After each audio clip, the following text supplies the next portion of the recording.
Welcome, focus learners, to The Explainer. So today we're diving deep, and I mean really deep, into the world of acids, bases, and salts to get you totally ready for your chemistry exams. We're going to uncover the exact concepts, the high-yield reactions, and, those sneaky one-mark questions examiners just love to throw at us. Let's actually start with a bit of a mystery. Why does a bee sting hurt so incredibly much? I mean, it's awful, right? And yet, why does rubbing plain old baking soda on it suddenly make the pain vanish? It honestly feels like magic, but I promise you, mastering this chapter is going to unlock the exact chemical mechanics behind this real-world mystery. Plus, it's pretty much guaranteed to get you full marks on your application questions. Here's a quick look at our syllabus checklist for today. 1. Identifying acids and bases. 2. High-yield chemical reactions. 3. Ions and aqueous solutions. 4. Mastering the pH scale. And 5. Everyday pH and salts. Section 1. Identifying acids and bases. Spotting the difference with indicators. Okay, let's dive into this. Listen closely, because understanding these indicators is absolutely crucial. This is pure, essential rote memorization for exam success. Indicators are basically substances that tell us whether something is acidic or basic simply by changing color. Take a look at litmus. Red litmus stays red in an acid, but turns blue in a base, while blue litmus turns red in an acid and stays blue in a base. Simple enough, right? Then we've got our synthetic indicators. Phenolphthalein is totally colorless in an acid, but man, it turns a bright pink in a base. And methyl orange? It goes from red in an acid to yellow in a base. Seriously, take a mental snapshot of this right now. It's a guaranteed point on test day. But hey, what if you are visually impaired, or just want to use your nose? Well, that brings us to olfactory indicators. These are incredibly cool because their very odor changes depending on whether they're in an acidic or a basic medium. We're talking about everyday things like chopped onion, vanilla essence, and clove oil. I really want you to remember these three specifically because they are classic targets for those tricky one-mark multiple-choice questions. All right, Section 2, High-Yield Chemical Reactions, the core mechanics of the chapter. And this brilliantly illustrates the foundation you need before you even try to memorize specific chemical symbols. Whenever an acid reacts with a metal, it produces a salt and hydrogen gas, literally every time. For example, if you drop zinc granules into dilute sulfuric acid, you get zinc sulfate, that's your salt right there, and bubbles of hydrogen gas. Now, what if an examiner asks how you actually test for that hydrogen gas? Easy. You just bring a burning candle near it, and it will produce a very characteristic pop sound. Boom, full credit. Let's look at another reaction. Metal carbonates versus metal hydrogen carbonates. What happens when they react with acids? Well, interestingly enough, both of these reactants yield the exact same products, a corresponding salt, carbon dioxide, and water. Whether it's sodium carbonate or sodium hydrogen carbonate reacting with hydrochloric acid, the result is completely identical. I mean, how great is that? That makes this a fantastic 2-for-1 memorization deal for your exam. Here's a classic exam question for you.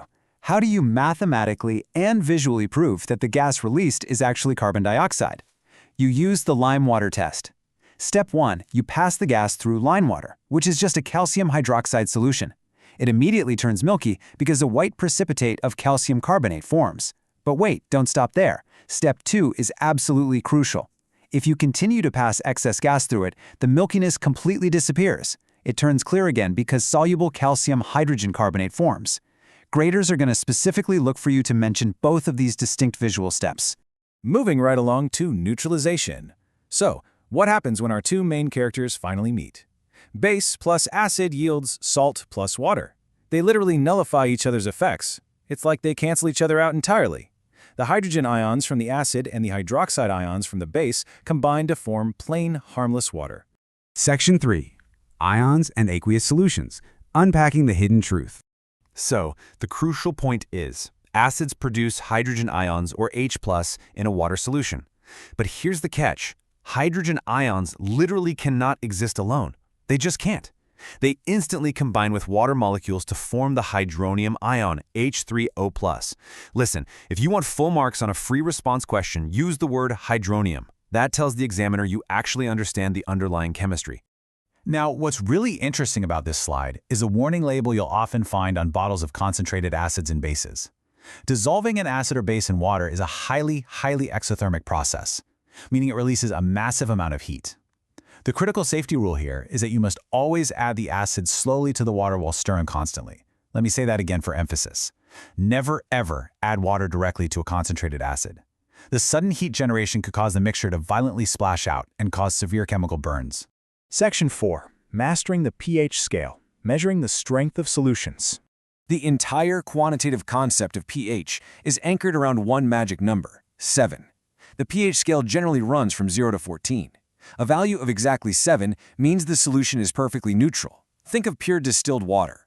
Anything less than 7 is acidic, and anything greater than 7 is basic or alkaline. And remember, the lower the number goes, the stronger the acid. But what do we actually mean when we say strong or weak? Well, it is entirely based on ion concentration, which is a really frequent conceptual hurdle for students. Strong acids, like hydrochloric acid, give rise to way more H+ ions in a solution.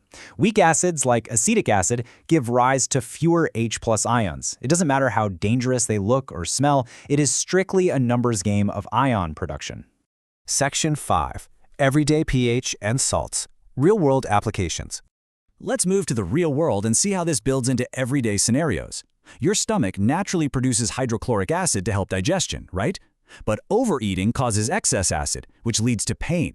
How do you cure it? With a mild base, antacid, like milk of magnesia, to neutralize it. What about tooth decay? That whole process starts when bacteria degrade food particles and drop your mouth's pH below 5.5, literally eating away at your enamel, which is exactly why basic toothpaste protects you. And hey, that bee sting from the beginning of our explainer? The bee literally injects you with an acid. So rubbing a mild base like baking soda on the skin neutralizes that acidic venom and stops the pain. Mystery solved. Speaking of natural acids, there are several key associations you absolutely need to know. Vinegar has acetic acid. Oranges and lemons have citric acid. Tamarind has tartaric acid. Tomatoes have oxalic acid. And sour milk, or curd, has lactic acid. Even ant and nettle stings contain methanoic acid. I highly recommend taking a screenshot of this right now. Seriously, do it. It is a highly likely matching question on your exam for sure. Finally, let's talk about the pH of salts, which acts as a great synthesis of the entire chapter. You see, not all salts are neutral.